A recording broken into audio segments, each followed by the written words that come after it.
আসসালামু আলাইকুম রহমতুল্লাহ। আমার এখানে 6টি হাঁসের মধ্যে 5টি হাঁস আগে ডিমের মধ্যে বসেছিল। তো এখন দেখতেছি এখানে 2টি হাঁস বসে যায়। এখানে 2টি হাঁস একসাথে বসতেছে, মানে এখানে কিছু একটা করতে হবে আমার। এখানে এই যে এইখানে যেই জায়গাটি আছে এখানের মধ্যে আমি ওইখান থেকে কিছু ডিম এখানে আলাদা করে দিব, কারণ এই হাঁসটি যখন এখানে বসে যায়, কারণ যে কোনো একটার জন্য কষ্ট হবে, বা ডিম যখন বাইরে থাকবে ওই ডিমগুলো তারা বুকের মধ্যে টেনে নিবে না।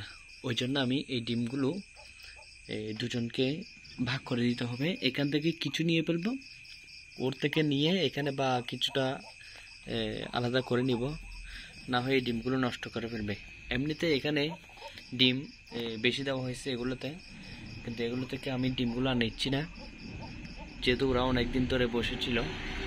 তো তারা বাচ্চা ফোটানোর পর থেকে এই হাঁস সবগুলো যখন ডিম দেবে আবার নতুন করে, ওই হাঁস সম্পূর্ণ হাঁসগুলোকে আমি আর ডিমে বসাবো না, কারণ যে হাঁসগুলোকে আমি ডিমে বসালে আমার অনেক টাকা খরচ হচ্ছে একটা হাঁসের পিছনে। তো এই জন্য পরবর্তী যখন ডিম দিবে ওই সময় থেকে তাদের ডিমগুলো আমি ইনকিউবেটর মেশিনের মধ্যে ফোটাতে হবে। তো এই হলো আজ আমার ভিডিও।